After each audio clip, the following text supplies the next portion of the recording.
My name's Dr. Nasar Meer. I'm a reader in Comparative, Social Policy and Citizenship at Strathclyde University, and I look at how citizenship regimes develop, change over time, and especially how they try to reconcile unity with diversity.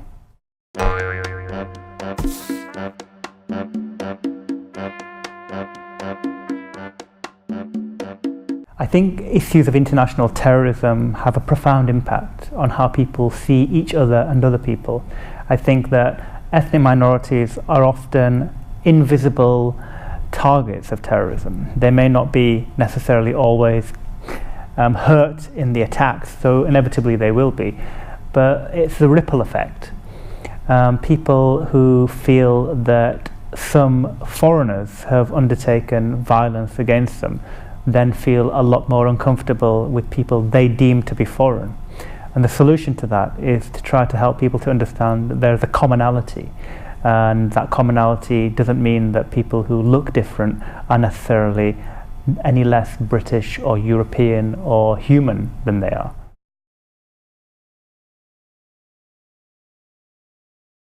I think the way in which societies challenge racism is through education, through encouraging people to think about the way in which who they are is made up by different waves of people coming to their country over time. And indeed, if most people look into their family history, they will find actually that there are lots of different cultures and ethnicities and histories there. And of course, to ensure that people feel very confident about having a conversation about who they are in relation to other people. I mean, it's very important to have good social scientific research to monitor these things, to be able to tell our policymakers that some people, because of their skin colour or their ethnic background or their family migration history, that they face obstacles, and that public policy needs to be designed to try to address those obstacles.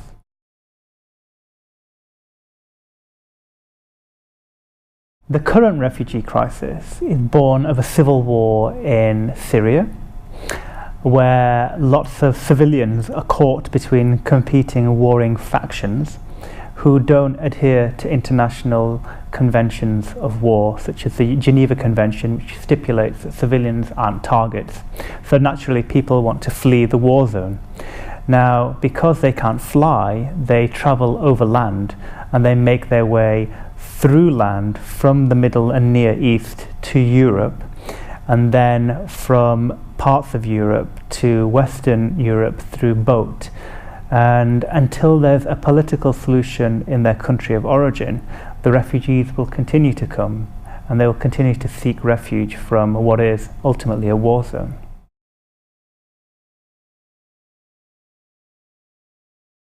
If I was Prime Minister today, one of the things I would do to help solve the refugee crisis is to ensure that people had safe passage, because often, more so than not, refugees flee because they don't have anywhere safe to settle.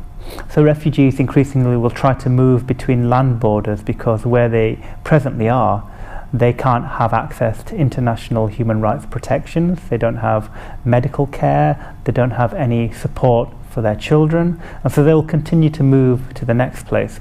I mean, I would like the UK to be able to accommodate more refugees. Certainly we can. Scotland has a declining population. Lots of refugees who are fleeing are very skilled people and who could make a profound contribution to our economy. Scotland has a slightly different approach to England in terms of being very pro-migration and pro-refugee intake.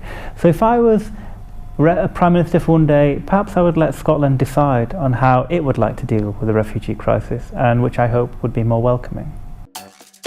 And they were inside the outline of the human head, and above them was the all-seeing eye.